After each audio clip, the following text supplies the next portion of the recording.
Muy buenas tardes, bienvenidos de nuevo a Negocios Televisión, bienvenidos al espacio, al repaso informativo, pendientes de la última hora mirando a la situación en Estados Unidos con este incendio devastador en California, pendientes también de declaraciones por parte de Donald Trump, el presidente electo de Estados Unidos, que sopesa declarar la emergencia nacional económica. Pendientes de estas cuestiones, miraremos también a Dinamarca, se abre a negociar con Donald Trump sobre Groenlandia, también pendientes de Rusia, que sigue avanzando hacia la conquista de todo el Donetsk, pendientes de Ucrania con nuevos ataques en las últimas horas. Empezamos mirando a California, y es que las órdenes de evacuación se han ampliado a varias áreas en la Altadena y la Canadá Flint Ridge debido al incendio de Eaton en Pasadena. Han emitido órdenes de evacuación obligatorias para el área de Orange Grove y Rosemead Boulevard, al este de Lake Avenue y al oeste de Michilinda Avenue. Se ha informado que varias residencias están en llamas en la intersección de Mar Vista Avenue y Marqueta Street en Altadena. También hablamos del presidente electo de Estados Unidos, Donald Trump, que está considerando declarar una emergencia nacional económica para respaldar legalmente la imposición de amplios aranceles universales. Es lo que informa la CNN este miércoles, citando a 4 personas familiarizadas con el asunto. Según el medio, la proclamación permitiría a Trump desarrollar una nueva iniciativa arancelaria mediante el uso de la Ley de Poderes de Emergencia Económica Internacional. Esta ley otorga al presidente la autoridad unilateral para regular las importaciones en tiempos de emergencia nacional. Antes de asumir el cargo, Trump declaró su intención de aplicar un arancel del 25% a todos los productos importados de México y Canadá. Además, se comprometió a imponer aranceles enormes a la Unión Europea y propuso un arancel del 10% a las importaciones procedentes de China.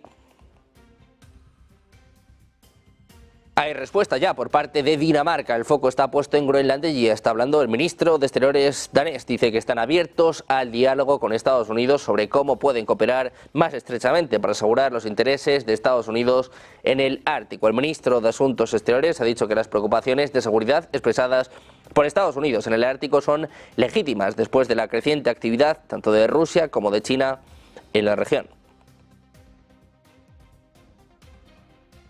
Y miramos otro de los protagonistas de la actualidad. El multimillonario estadounidense Elon Musk ha insultado al primer ministro canadiense Justin Trudeau en una publicación en X después de que descartara que Canadá se convirtiera en parte de Estados Unidos, lo que ha sido un tema recurrente en los comentarios del presidente electo Donald Trump. El comentario de Musk apareció en un tuit del propio Trudeau en el que descartaba firmemente la opción de que Canadá se una a Estados Unidos, algo sobre lo que Trump ha estado publicando sin descanso. Musk ha seguido el juego de Trump al hacer bromas sobre cómo Canadá sería el Estado 51 y ha descrito a Trudeau como un gobernador de Estado.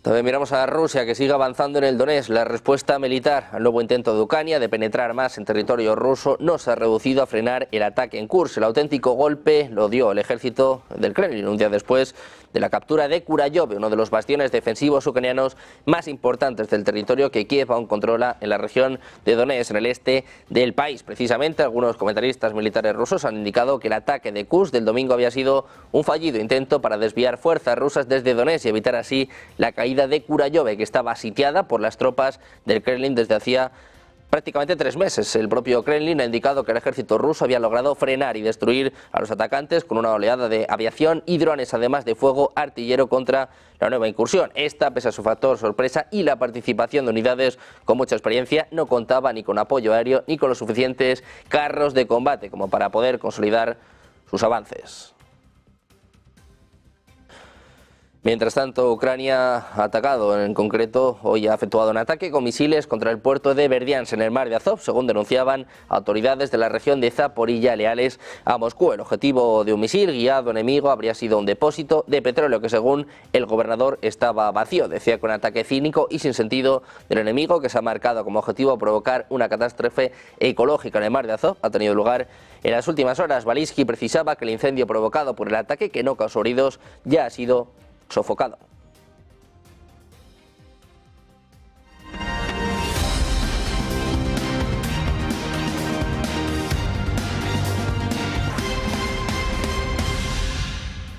Bien, Bienvenidos de nuevo a Negocios Televisión, bienvenidos a este repaso informativo mirando a la última hora pendientes del incendio en California. Y es que las órdenes de evacuación se han ampliado a varias áreas en Altadena y la Canadá Flint Ridge debido al incendio de Eaton en Pasadena. Han emitido órdenes de evacuación obligatorias para el área al norte de Orange Grove y de Rosemead Boulevard, al este de Lake Avenue y al oeste de Michelinda Avenue. Se informa que varias residencias están en llamas en la intersección de Mar Vista Avenue y Marqueta Street en Altadena. Se han emitido avisos sobre la calidad del aire en el sur de California debido a que los fuertes vientos de Santa Ana intensifican los incendios forestales y generan niveles peligrosos de polvo. Se insta a los residentes a permanecer en sus casas y mantener las ventanas y puertas bien cerradas. El Distrito de Gestión de la Calidad del Aire de la Costa del Sur ha emitido este martes avisos de humo y polvo arrastrado por el viento que se espera que permanezcan vigentes al menos hasta la noche del miércoles.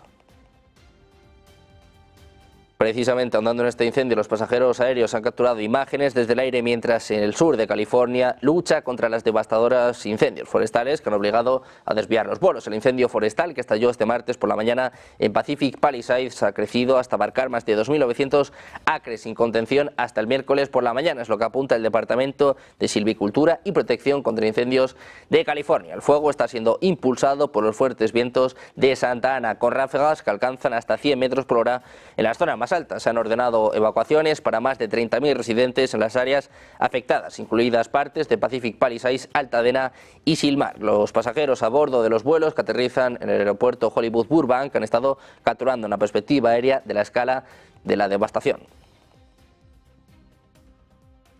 Mientras tanto, el Servicio Meteorológico Nacional de Estados Unidos ha emitido avisos de tormenta invernal para 10 estados a primera hora de este miércoles, con pronósticos de fuertes nevadas en algunas áreas. La nieve puede provocar interrupciones en el viaje y crear condiciones de conducción peligrosas. Las poblaciones vulnerables, incluidos los bebés y los adultos mayores, corren mayor peligro de sufrir problemas de salud debido a los peligros de las temperaturas gélidas. A este momento, los estados bajo alerta de tormenta invernal incluían a Texas, Luisiana, Arkansas, Oklahoma, Mississippi, Alabama, Georgia, Tennessee, Kentucky y Virginia. Precisamente mirando a Estados Unidos, les contamos que las fuerzas aéreas estadounidenses y británicas han llevado a cabo ataques contra objetivos de los hutíes en la capital, en Sanaa, en Yemen, controlada por los rebeldes, es lo que informa el canal de televisión libanés Al Mayadin. Según sus palabras, también fueron bombardeados objetivos hutíes en la provincia de Amran, situada en el noreste del país. Las fuerzas del Comando Central de Estados Unidos informaron este miércoles que llevaron a cabo múltiples ataques contra 2 instalaciones subterráneas de almacenamiento de armas convencionales avanzadas hutíes dentro del territorio de Yemen. Miramos también a la respuesta de la Unión Europea a Donald Trump. Francia dice que no permitirá que otros países ataquen sus fronteras soberanas. Es lo que afirma en las últimas horas el ministro francés de Asuntos Exteriores, Jean-Noël Barrot, en respuesta a la negativa del presidente electo de Estados Unidos, Donald Trump, a descartar que vaya a tomar por la fuerza Groenlandia. Decía Barrot, está fuera de lugar que la Unión Europea permita que otros países ataquen sus fronteras soberanas, sean quienes sean. Es lo que comentaba este miércoles a la Radio France. Afirmaba además que a pesar de las declaraciones de Trump, no cree que este tenga ninguna intención de invadir Groenlandia, que forma parte de Dinamarca desde hace más de 600 años. Sin embargo, cree que la Unión Europea no debe dejarse intimidar. Precisamente un Donald Trump que se negaba a descartar el uso de la fuerza para convertir a Groenlandia en parte de Estados Unidos o tomar el control del canal de Panamá. En una conferencia de prensa informal, menos de 2 semanas antes de asumir el cargo, el presidente electo de Estados Unidos no descartaba usar el poderío económico y militar de su país contra sus aliados tradicionales para promover la seguridad nacional y la expansión territorial. Going to ask the Canadians to hold a vote? What is the strategy? Yeah, I can't assure you, you're talking about Panama and Greenland. No, I can't assure you on either of those two. But I can say this, we need them for economic security. The Panama Canal was built for our military. I'm not going to commit to that now. It might be that you'll have to do something. Look, the Panama Canal is vital to our country. It's being operated by China. And we gave the Panama Canal to Panama. We didn't give it to China. And they've abused it. They've abused that gift. It should have never been made, by the way. Giving the Panama Canal is why Jimmy Carter lost the election, in my opinion, more so maybe than the hostages. The hostages were a big deal. Precisamente sobre la cuestión de Groenlandia ha respondido en los últimos minutos el ministro de Exteriores danés. Dice que están abiertos al diálogo con Estados Unidos sobre cómo pueden cooperar más estrechamente para asegurar los intereses estadounidenses en el Ártico. El ministro de Asuntos Exteriores de Dinamarca ha dicho que las preocupaciones de seguridad expresadas por Estados Unidos en el Ártico son legítimas tras la creciente actividad tanto de Rusia como de China en la región. Le han preguntado directamente sobre el interés de Trump en Groenlandia. Dice que no ve esto como una crisis de política exterior. Dinamarca se abre a negociar con Donald Trump. Dice que están abiertos al diálogo con Estados Unidos. Precisamente un Donald Trump que ha vuelto a insistir en ambas ideas al tiempo que ha prometido cambiar el nombre del Golfo de México al Golfo de América. Escuchamos a Donald Trump. Should have 5%, yeah. Well, you can't do it at 2. I mean, at 2%, every country, if you're going to have a country in a regular military, you're at 4%. I think they should be, you know, they're in dangerous territory. I think it should be, they can all afford it, but they should be at 5%, not 2%. I'm the one that got them to pay 2%. But a gentleman stood up, a prime minister stood up, and he said to me, sir, could I ask you a question? You're saying we have to pay our bills. If we don't pay our bills, will the United States protect us from Russia? I said, if you don't pay, you mean you're delinquent? He said, yes. He said, if you're delinquent, we will not protect you. Y también miramos a la respuesta del primer ministro canadiense.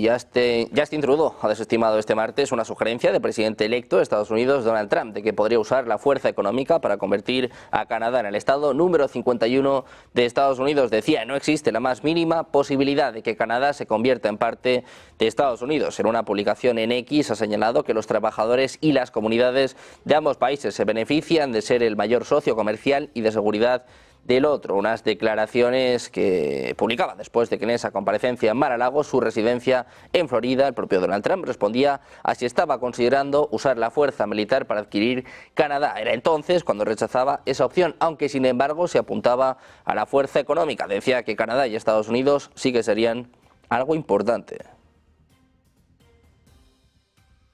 También ha hablado sobre esta cuestión el multimillonario estadounidense Elon Musk. Ha insultado al primer ministro canadiense Justin Trudeau en una publicación en X después de que este descartara que Canadá se convirtiera en parte de Estados Unidos, lo que ha sido un tema recurrente en los comentarios del presidente electo Donald Trump en las últimas semanas. Elon Musk, en concreto, en su propia red social, en X, ha puesto comentarios groseros en torno a los últimos tuits de Justin Trudeau en los que descartaba firmemente la opción de que Canadá se una a Estados Unidos, algo sobre lo que Trump ha publicado sin descanso. Musk ha seguido el juego al propio Trump al hacer bromas sobre Canadá como el Estado 51. Ha descrito a Trudeau como un gobernador de Estado. El propio Musk decía, chica, ya no eres la gobernadora de Canadá, así que no importa lo que digas.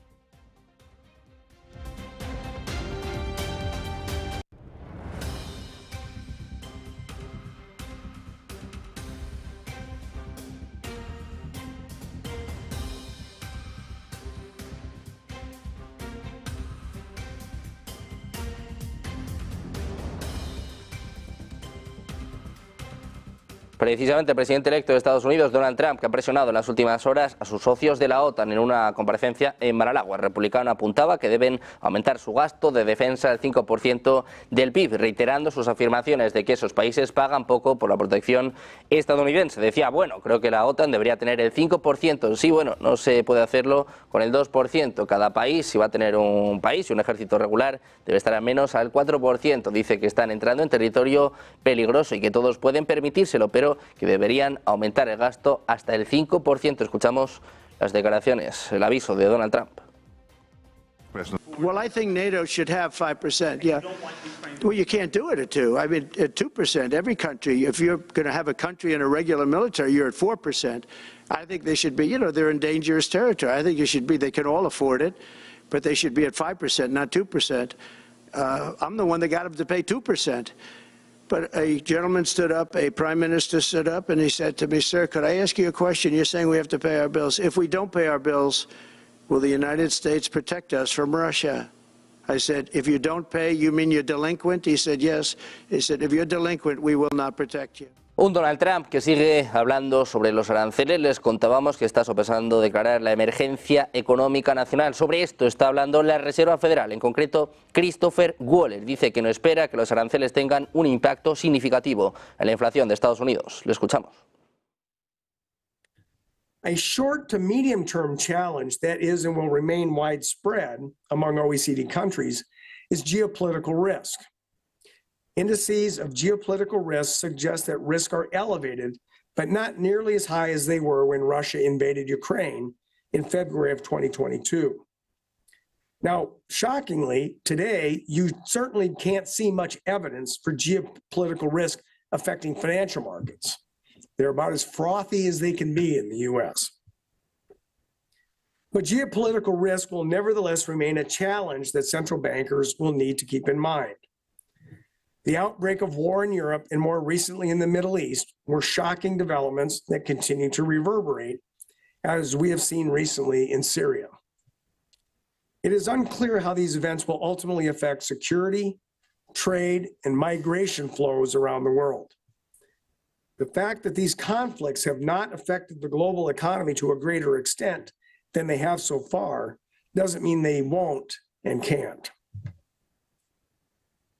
Research shows that higher levels of political risk and economic uncertainty more broadly tend to foreshadow lower investment and employment. I expect that central bankers in OECD economies will continue to consider geopolitical risk in the medium term. Now, the next challenge for central bankers that I would like to address also has shorter and long-term dimensions to it. And that is something that I will refer to as a rethink of globalization. For close to a decade now, many countries have been re-examining the cost and benefits from steadily freer global movement in capital, labor, and goods. That was the norm over previous decades. Although global trade has not decreased in the last decade, excuse me, I lost mine. Although it has not decreased in the last decade, we have clearly seen changes in trade patterns, with more countries and firms putting greater emphasis on rerouting trade flows and shortening supply chains to avoid geopolitical risk and tariffs. Now, this isn't simply the result of some failed ministerial meeting or bilateral conflict. Rather, it has been a persistent and widespread trend that has been underway for some time. The presumption that the increasingly tighter global integration of our economies and financial markets would inevitably continue is no longer as safe as it long was. Now, at the same time, I have refrained from calling this development, as some have, the end of globalization, because I don't believe this will be the outcome. As I think about the 38 governments represented by the OECD and consider how this organization has grown in size and in the depth of its engagement on different issues, I would say that globalization is not going away. What I do expect, however, is that there will be more thought and consideration among our leaders for how globalization affects the people we serve, with a more careful weighing of both the potential cost of close integration and potential benefits. As these decisions by governments are made, central bankers will need to be prepared to respond appropriately in setting monetary policy and promoting financial stability. Excuse me, drink of water.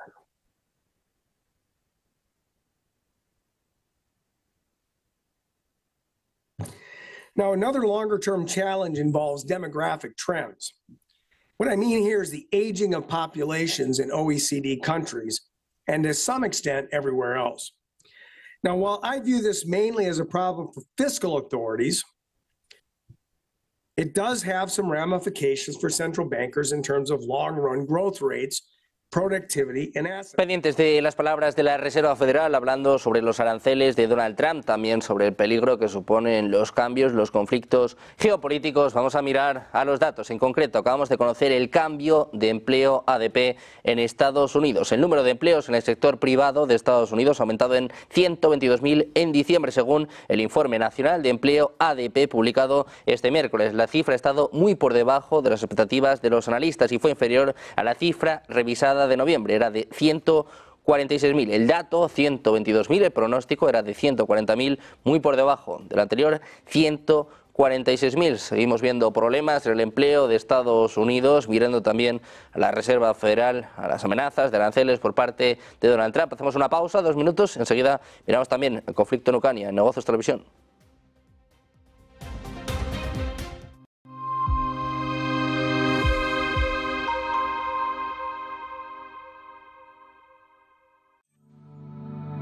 Silver Gold Patrimonio nace en 2018 con el objetivo de innovar en el mercado de los metales preciosos de inversión, ofreciendo nuevas alternativas para que cualquier persona, familia o empresa pueda entrar en el fantástico mundo de los metales de inversión de forma sencilla y acompañada por consultores expertos en el sector.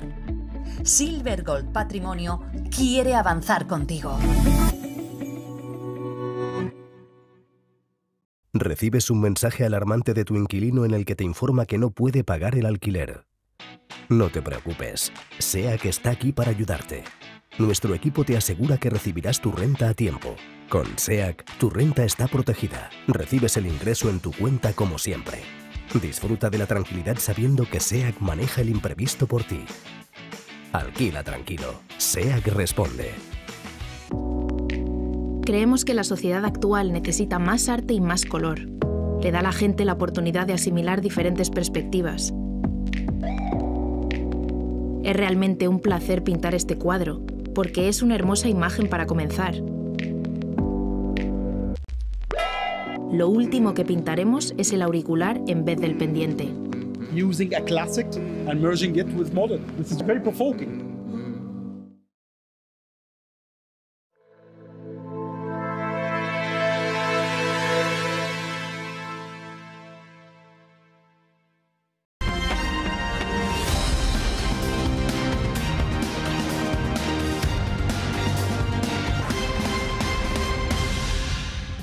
Seguimos en Negocios Televisión, pendientes de la última hora, mirando a Estados Unidos y contándoles su reacción por el misil balístico lanzado por Corea del Norte. Estados Unidos ha desplegado en las últimas horas un segundo avión rastreador de misiles en una base aérea en el Océano Pacífico Occidental, después de que Corea del Norte, poseedora de armas nucleares, probara un arma hipersónica. En este sentido, después del lanzamiento de este misil balístico que tuvo lugar en las últimas horas, Corea del Norte ha lanzado precisamente su primera prueba armamentística importante del año. Disparó un nuevo misil hipersónico que apunta a mejorar la llamada capacidad de disuasión de guerra nuclear. Su líder, Kim Jong-un, supervisó la prueba en un lugar no revelado. Un misil hipersónico es capaz de viajar a una velocidad 5 veces superior a la del sonido. Se considera un revolucionario, ya que puede evadir la mayoría de las defensas aéreas y antimisiles.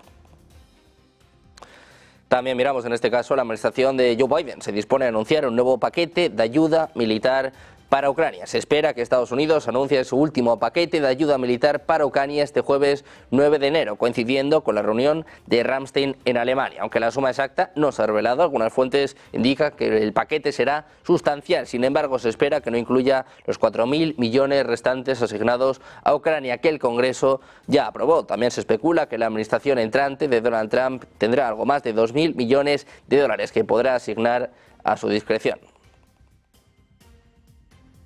Precisamente mirando a Estados Unidos y a Ucrania, les contamos que la subsecretaria adjunta de Defensa de Estados Unidos para la política de Rusia, Ucrania y Eurasia, Laura Cooper, ha dimitido y comenzará a enseñar en la Universidad de Defensa Nacional. Es lo que informa Político citando a sus fuentes. La publicación señala que Cooper desempeñó un papel clave en la coordinación del suministro de armas a Kiev a partir de 2022. También se llevaba bien con representantes de autoridades ucranianas. El funcionario que ocupaba el cargo de empleado civil del Pentágono trabajó en el departamento durante más de 20 años. Las fuentes del periódico vinculan su salida con la futura toma de posesión del presidente estadounidense Donald Trump y el nuevo responsable de la revisión de la Casa Blanca de la política ucraniana de su predecesor Joe Biden.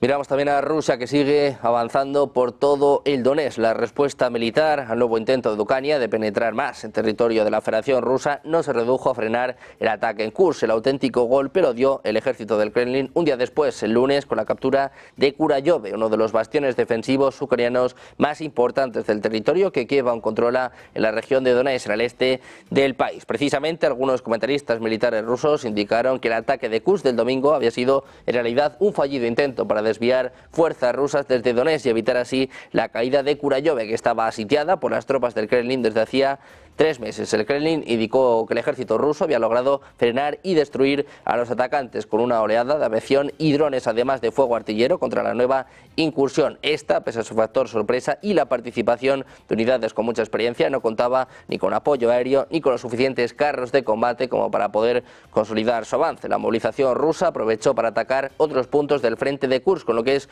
muy posible que la ofensiva ucraniana se saldara incluso con pérdidas en el territorio que controlaba Kiev en esa región de Rusia. Precisamente miramos a Ucrania. El ministro ucraniano de Exteriores, Andrei Sybiha, ha estado este miércoles al aislamiento total de los regímenes de Corea del Norte y de Rusia por su impacto, dice, desestabilizador en Europa y la región del Indo-Pacífico. Dice que Corea del Norte y Rusia colaboran para desestabilizar Europa y el Indo-Pacífico. Dice que las tropas y misiles norcoreanos atacan Ucrania y el apoyo ruso envalentona a la República Popular Democrática de Corea para amenazar a sus vecinos. Dice que ambos regímenes criminales deben enfrentarse a un aislamiento total y a sanciones devastadoras, es lo que escribía Sybiha en su cuenta de X. Precisamente mirando Ucrania, el ejército ucraniano ha efectuado hoy un ataque con misiles contra el puerto de Berdiansk en el mar de Azov, según denunciaban autoridades de la región de Zaporilla leales a Moscú. El objetivo del misil guiado enemigo habría sido un depósito de petróleo que, según el gobernador, estaba vacío. Dice que un ataque cínico y sin sentido del enemigo, que se ha marcado como objetivo provocar una catástrofe ecológica en el mar de Azov, ha tenido lugar en las últimas horas. Balitsky precisó que el incendio provocado por el ataque no causó heridos y además ya ha sido sofocado.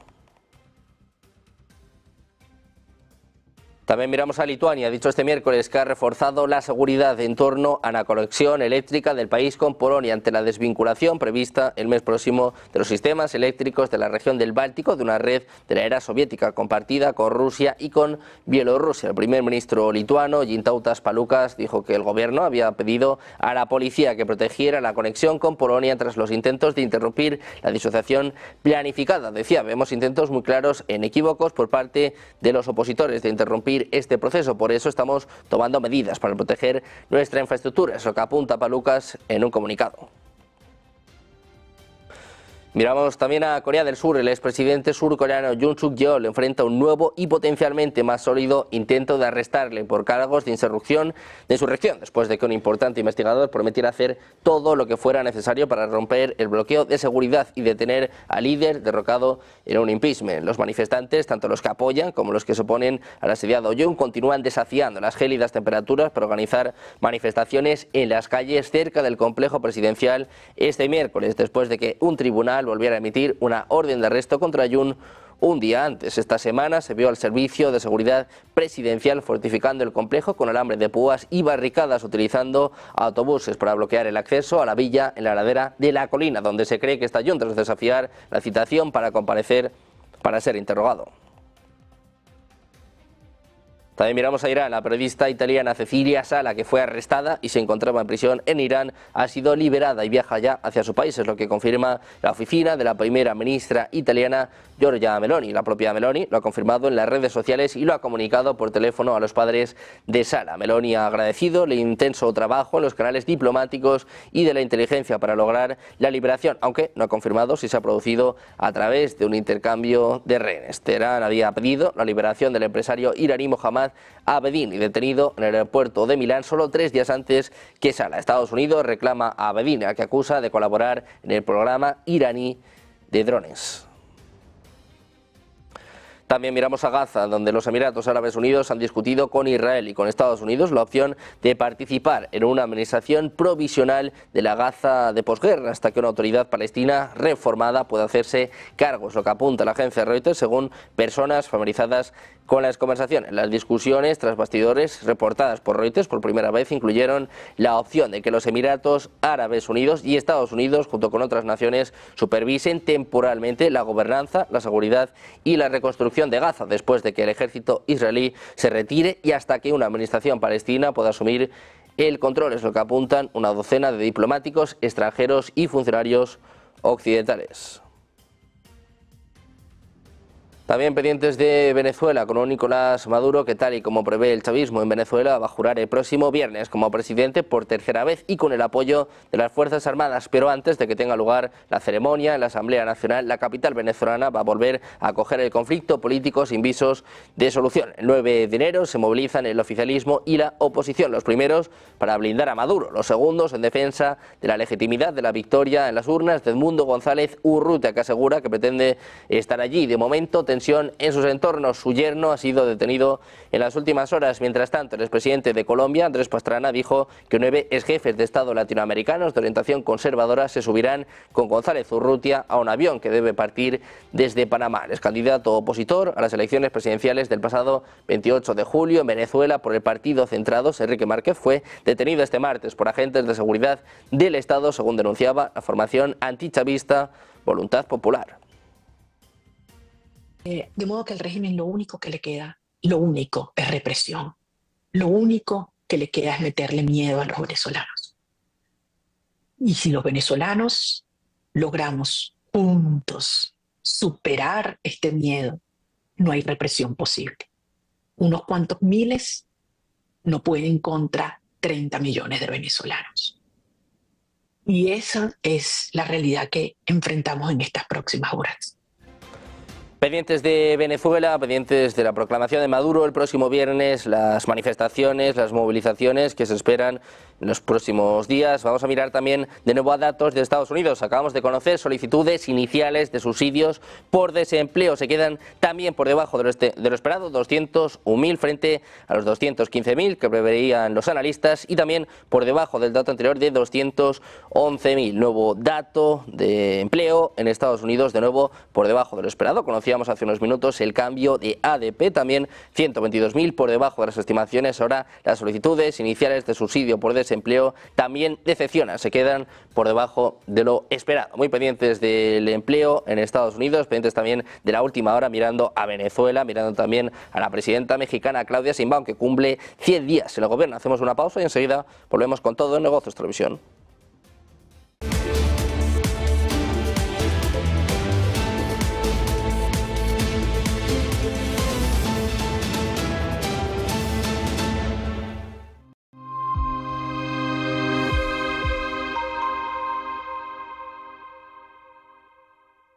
¿Sabes lo importante de tener la mejor información para la toma de decisiones? ¿Sabes? En esas reuniones privadas en las que se ve una información clave para poder luego tomar esa decisión. Es lo que queremos en el club al que te invitamos ya, en el club en el que Negocios Televisión lanza para que puedas tener toda la información, la mejor información y tomar las mejores decisiones.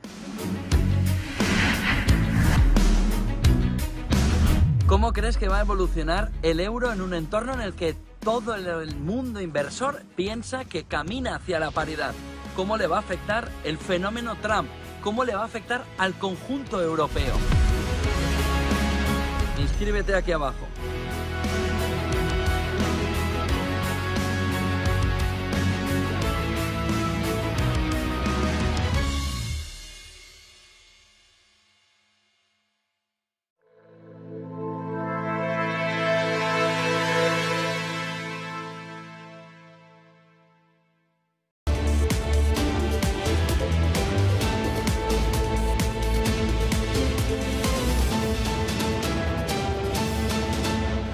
Seguimos en Negocios Televisión, pendientes de la actualidad, mirando al protagonista de los últimos días, al protagonista del año, mirando de nuevo a Donald Trump. El presidente electo de Estados Unidos acaba de enviar una solicitud a la Corte Suprema de Estados Unidos pidiendo que se pause su sentencia en el caso de dinero para el silencio de sus acusados en Nueva York, que es lo que muestra un documento presentado este miércoles. Este tribunal, dice, debería suspender de inmediato los procedimientos futuros en el Tribunal de Primera Instancia de Nueva York para evitar una grave injusticia y daño a la institución de la presidencia y a las operaciones del gobierno federal. Es lo que apuntan los abogados de Donald Trump, según el diario The Hill. El jefe de Estado entrante ya hizo anteriormente la misma petición, que fue denegada tanto por la jueza de la Corte de Apelaciones de Nueva York, Ellen Gessmer, como por el juez de la Corte Suprema de Manhattan, Juan Merchan.